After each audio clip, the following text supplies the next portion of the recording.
പാർലമെൻറ്റിൻ്റെ ഘടകങ്ങൾ ഏതൊക്കെയാണ്? രാജ്യസഭ, ലോകസഭ, രാഷ്ട്രപതി. നീതിന്യായ വ്യവസ്ഥയുടെ പരമോന്നത സ്ഥാപനം ഏതാണ്? സുപ്രീം കോടതി.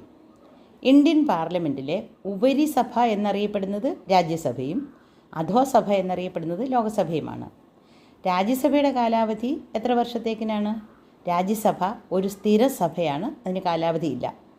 സംസ്ഥാനങ്ങളുടെ കൗൺസിൽ എന്നറിയപ്പെടുന്നതും രാജ്യസഭയാണ്.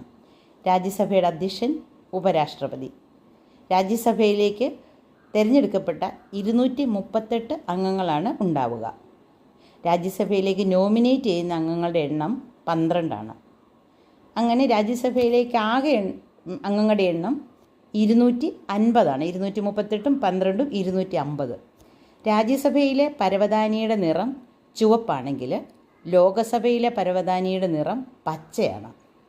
ഒരു ബില്ല് നിയമമാകും